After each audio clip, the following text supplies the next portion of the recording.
નમસ્કાર મિત્રો, દેશ અને દુનિયાના સૌથી મોટા સમાચારમાં આપનું હાર્દિક સ્વાગત છે। તો આજના આ સમાચાર મેળવવા માટે વિડીયોને અંત સુધી જોતા રહો અને આવા જ સમાચાર મેળવવા માટે ગુજરાત ખબર ચેનલને સબસ્ક્રાઇબ કરવાનું ના ભૂલતા। નમસ્કાર મિત્રો, સૌપ્રથમ સમાચારની વાત કરીએ તો સામાન્ય જનતાને વધુ એક ઝટકો, પેટ્રોલ અને ડીઝલના ભાવમાં થયો વધારો। વિગતે વાત કરીએ તો આંતરરાષ્ટ્રીય ક્રૂડ ઓઇલના ભાવમાં ચાલી રહેલી ભારે અસ્થિરતા અને પશ્ચિમ એશિયામાં વધતા લશ્કરી તણાવની સીધી અસર હવે ભારતીય ગ્રાહકોના ખિસ્સા પર પડવા લાગી છે। હવે 19મી મે 2026ની સવારે દેશની સરકારી તેલ કંપનીઓએ એટલે કે આજે જ ડીઝલના ભાવમાં આશરે 90 પૈસા પ્રતિ લીટરનો વધારો થયો છે। સામાન્ય લોકો માટે આ મોટો ઝટકો છે, કારણ કે હવે તેલ કંપનીઓએ ગયા શુક્રવારે 15મી મેના રોજ લગભગ 3 રૂપિયા પ્રતિ લીટરનો નોંધપાત્ર વધારો લાગુ કરી દીધો હતો। 5 જ દિવસમાં તેલ કંપનીઓએ સતત બીજી વખત ભાવ વધારો કર્યો હોવાથી લોકોમાં રોષ જોવા મળી રહ્યો છે। મિત્રો, નિષ્ણાંતોના જણાવ્યા પ્રમાણે વૈશ્વિક સ્તરે ક્રૂડ ઓઇલના ભાવ યુએસ ડોલર સામે રૂપિયાના મૂલ્ય સાથે સ્થાનિક ઈંધણના ભાવની સીધી અસર કરી રહ્યો છે।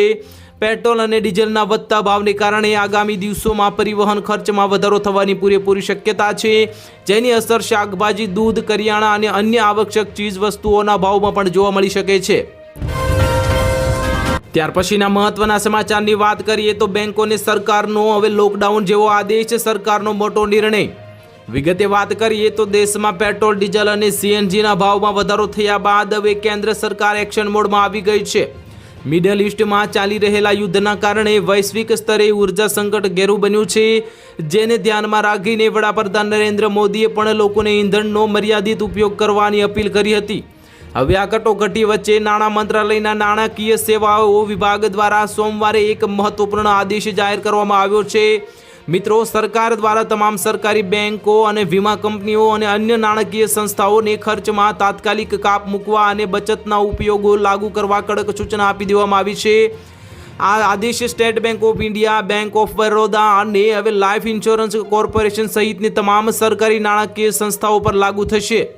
મધ્યમ વર્ગને અપીલ કરતા વડાપ્રધાન નરેન્દ્ર મોદીએ દેશના હિતમાં આગામી 1 વર્ષ સુધી વિદેશ પ્રવાસ ન કરવાનું, સોનું ન ખરીદવા અને માત્ર ભારતમાં બનેલી વસ્તુઓ એટલે કે મેક ઇન ઇન્ડિયાની વસ્તુઓ જ ખરીદવાની વિનંતી કરી છે, જેથી દેશનું વિદેશી હુંડિયામણ બચાવી શકાય।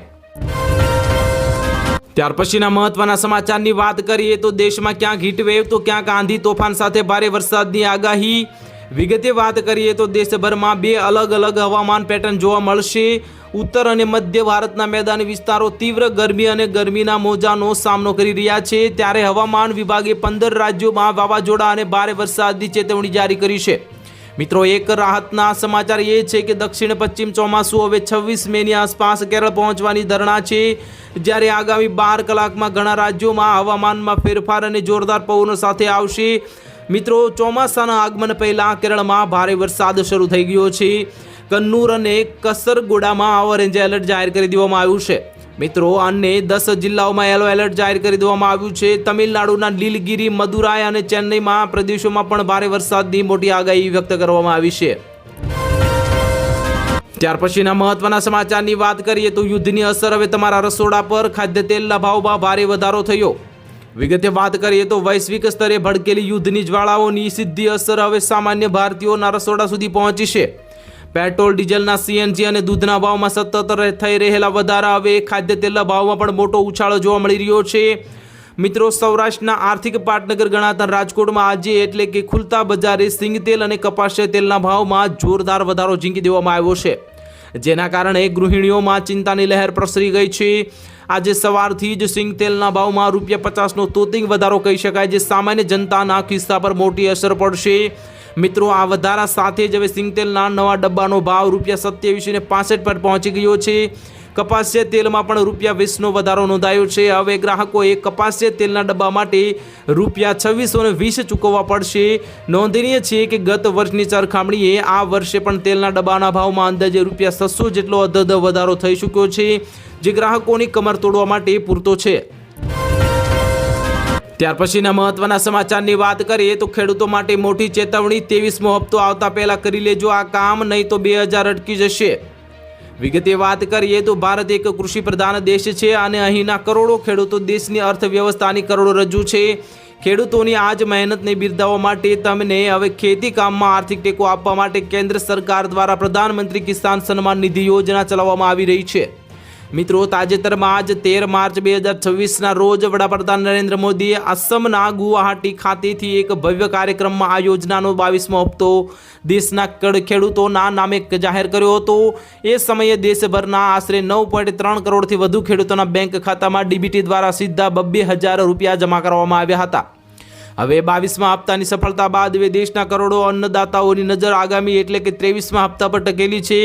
ત્યારે આ પૈસા સીધા તમારા બેંક ખાતામાં આવે છે, પરંતુ નાનકડી ભૂલ પણ આ સહાયને અધવચ્ચે અટકાવી શકે છે। હવે નિયમ મુજબ એપ્રિલ જુલાઈ સાયકલના એટલે કે ભાગરૂપે 23મો હપ્તો આવવાનો સમય થઈ ગયો છે। હાલના અંદાજની ગણતરીનો મુજબ હવે જૂન અથવા તો જુલાઈ 2026ની વચ્ચે આ રકમ ખેડૂતોના ખાતામાં ગમે ત્યારે ટ્રાન્સફર કરવામાં આવી શકે છે। ત્યાર પછીના મહત્વના સમાચારની વાત કરીએ તો આવતીકાલે દેશભરમાં 8 લાખથી વધુ મેડિકલ સ્ટોર હડતાલ પાડશે। વિગતે વાત કરીએ તો ઓનલાઈન ફાર્મસી વ્યાપાર તથા પ્રકારના હવે પ્લેટફોર્મ મારફતથી સસ્તી તથા કોઈ માન્ય પ્રિસ્ક્રિપ્શન પર વગર દવાઓ વેચાય છે, જેની રિટેલ દવા હવે સ્ટોર્સ માટે હવે વેપાર કરવો મુશ્કેલ બની ગયું છે। તો તેવી ફરિયાદ સાથે આવતીકાલે દેશભરના 8 લાખથી વધુ દવાના રિટેલ વેપારીઓ એક દિવસની હડતાલ પર જશે। જો કે તાકીદની આવશ્યકતા માટે દરેક શહેરો અને વિસ્તારોમાં ચોક્કસ દવા સ્ટોર ખુલ્લા રહેશે, જેથી દર્દીઓની ઇમરજન્સીમાં આવશ્યક દવાઓ ઉપલબ્ધ રહેશે। મિત્રો, જો કે કેન્દ્રીય નિયામકનો દાવો છે કે કેટલાક રાજ્યમાં કેમિસ્ટ સંગઠનોએ કાલની હવે હડતાલમાં નહીં જોડાવાનો પણ નિર્ણય લીધો છે। જો કે હવે તેઓએ વધુ સ્પષ્ટતા કરી ન હતી, પરંતુ દિલ્હી રિટેલ ડિસ્ટ્રીબ્યુશન કમિટી એલાયન્સના અધ્યક્ષ સંદીપ નાગિયાના જણાવ્યા મુજબ એલાયન હવે પ્લેટફોર્મ દવાના વેચાણ માટે ડિસ્કાઉન્ટ દઈને સ્થાનિક વેપારને પ્રભાવિત કરે છે। ત્યાર પછીના મહત્વના સમાચારની વાત કરીએ તો 25 વર્ષ સુધી મફત વીજળી કેન્દ્ર સરકાર આપશે 78,000ની સબસિડી। વિગતે વાત કરીએ તો કેન્દ્ર સરકારના પ્રધાનમંત્રી સૂર્યઘર યોજના તમારા માટે એક સુવર્ણ તક લઈને આવી છે। આ યોજના હેઠળ સરકાર સામાન્ય નાગરિકને સોલાર પેનલ લગાડવા માટે બમ્પર સબસિડી આપી રહી છે। તેનાથી દર મહિને 300 યુનિટ સુધીની મફત વીજળી મેળવી શકાય છે। બજારમાં સબસિડી વગર સોલાર પેનલ પણ લગાવવાનો સામાન્ય ખર્ચ પ્રતિ કિલોવોટ 60,000 રૂપિયાથી 80,000ની આસપાસ થઈ ગયો છે, પરંતુ આ યોજના હેઠળ સરકાર આ ખર્ચના 40%થી 60% સુધીનો ભાગ સબસિડી તરીકે પોતે ભોગવે છે। સોલર પેનલનું આયુષ્ય ઓછામાં ઓછું 25 વર્ષ માનવામાં આવે છે, એટલે કે એકવાર નાનું રોકાણ કર્યા પછી આગામી 25 વર્ષ સુધી વીજળીના મોંઘા બિલમાંથી કાયમી મુક્તિ મળી જશે। આ યોજના ગ્રાહકોના ખિસ્સાનો બોજ હળવો કરવાની સાથે પર્યાવરણને પણ ફાયદો પહોંચાડશે। ત્યાર પછીના મહત્વના સમાચારની વાત કરીએ તો આધાર કાર્ડ ધારકો માટે ખુશખબર। યુઆઈડીએઆઈએ મફત પ્રોફાઇલ સુધારવાની સમયમર્યાદામાં લંબાવવામાં કરવાનો આવ્યો નિર્ણય। વિગતે વાત કરીએ તો ભારત સરકાર વસતા લાખો અને કરોડો આધાર કાર્ડ વપરાશકર્તાઓ માટે સરકારે એક ખૂબ જ મોટી રાહત અને ડિજિટલ ભેટ આપી છે। Unique identification authority of India એટલે કે યુઆઈડીએઆઈએ આધાર કાર્ડમાં મફતમાં દસ્તાવેજો અપડેટ કરવાની અને સુધારા કરવાની અંતિમ સમયમર્યાદાને વધુ 1 વર્ષ માટે લંબાવી દેવામાં આવ્યાનો નિર્ણય જાહેર કર્યો છે। મિત્રો, જે તમારે જો કોઈ આધાર કાર્ડમાં સુધારા વધારા કરવા હોય તો 1 વર્ષની અંદર તમે સુધારા વધારા કરાવી શકો છો। સરકારે લીધેલા આ લોકહિતના પગલાં બાદ હવે સામાન્ય નાગરિકો 14 જૂન 2027 સુધી પોતાના આધાર કાર્ડમાં જન્મ તારીખથી લઈને સરનામા સુધીની તમામ વિગતો કોઈ પણ ચાર્જ ચૂકવ્યા વગર એટલે કે મફતમાં અપડેટ કરી શકાશે। યુઆઈડીએઆઈના સત્તાવાર સૂત્રોના જણાવ્યા અનુસાર લગભગ અગાઉ આપવામાં આવેલી ડેડલાઇન દરમિયાન દેશભરમાંથી નાગરિકો તરફથી ભારે સકારાત્મક પ્રતિસાદ મળ્યો હતો। મિત્રો, મોટી સંખ્યામાં લોકોએ ખૂબ જ સરળતાથી અને ઝડપથી ઓનલાઈન પોર્ટલનો ઉપયોગ કરીને પોતાના દસ્તાવેજો અપડેટ કરી દીધા છે। ત્યાર પછીના મહત્વના સમાચારની વાત કરીએ તો અમૂલ ડેરીના પશુપાલકો માટે મોટા સમાચાર। દૂધના ખરીદ ભાવમાં થયો મોટો વધારો। વિગતે વાત કરીએ તો અમૂલ ડેરીએ દૂધ ઉત્પાદક પશુપાલકો માટે ખુશખબરી જાહેર કરી છે। ડેરી દૂધ દ્વારા ઉત્પાદનના ખરીદ ભાવમાં વધારો કરવાની જાહેરાત કરવામાં આવી છે, જેના કારણે લાખો દૂધ ઉત્પાદકો અને પશુપાલકોને સીધો લાભ મળશે। નવા દરો અનુસાર 1 જૂનથી હવે પ્રતિ કિલો ફેટ દૂધના ખરીદ ભાવમાં ₹10નો વધારો કરી દેવામાં આવ્યો છે, જે એક પશુપાલકો માટે મોટા રાહતના સમાચાર કહી શકાય। અત્યાર સુધી ₹865 પ્રતિ કિલો ફેટ ભાવ મળતો હતો, હવે તે વધીને 875 થઈ જશે। અમૂલ ડેરીએ હવે ભેંસના દૂધમાં પણ પ્રતિ કિલો ફેટ ₹10નો વધારો જાહેર કર્યો છે, જ્યારે ગાયના દૂધમાં પ્રતિ કિલો ફેટ ₹4.55નો વધારો કરવામાં આવ્યો છે.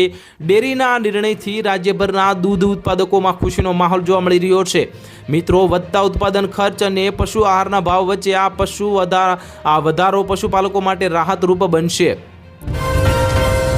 ત્યાર પછીના મહત્વના સમાચારની વાત કરીએ તો નવા વાયરસને વૈશ્વિક કટોકટી જાહેર કરી ભારત સરકાર પણ એક્શનમાં. વિગતે વાત કરીએ તો વિશ્વ આરોગ્ય સંસ્થા એટલે કે WHO દ્વારા ઇબોલા વાયરસના એક નવા પ્રકારની ગ્લોબલ ઇમરજન્સી વૈશ્વિક કટોકટી જાહેર કરી દેવામાં આવી છે. ત્યારબાદ ભારત સરકાર પણ એકદમ સતર્ક થઈ ગઈ છે. મિત્રો, 2019-20ની અંદર જે કોરોના વાયરસને લીધે જે જાહેર કરવામાં આવેલી કટોકટી તમને સારી રીતે યાદ છે. ત્યાર પછી એક આ ખૂબ જ મોટો જટિલ વાયરસ કહેવાય એવો આફ્રિકન દેશો ડેમોક્રેટિક રિપબ્લિક ઓફ કોંગો અને યુગાન્ડામાં આ ખતરનાક વાયરસનો પ્રકોપ જોવા મળ્યા બાદ હવે ભારતના તમામ મોટા એરપોર્ટ અને બંદરો પર આંતરરાષ્ટ્રીય મુસાફરોનું સઘન ચેકિંગ શરૂ કરી દેવામાં આવ્યું છે. મિત્રો, જે દેશોમાં આ વાયરસ ફેલાયો છે ત્યાંથી આવતા કે ત્યાં જતા લોકોની મુસાફરી પર સરકાર ખાસ નજર રાખી રહી છે. એરપોર્ટ ઓથોરિટી અને બંદર વિભાગ સાથે મળીને સઘન દેખરેખ રાખી રહી છે, જેથી વાયરસ દેશમાં પ્રવેશે નહીં. કેન્દ્રીય આરોગ્ય મંત્રાલયે લોકોને ખાસ અપીલ કરી છે. આ વાયરસને લઈને ખોટો ગભરાટ કે અફવાઓ ન ફેલાવે. નાગરિકોને સલાહ આપવામાં આવી છે કે તેઓ ફક્ત સારવાર માહિતી પર જ વિશ્વાસ રાખે.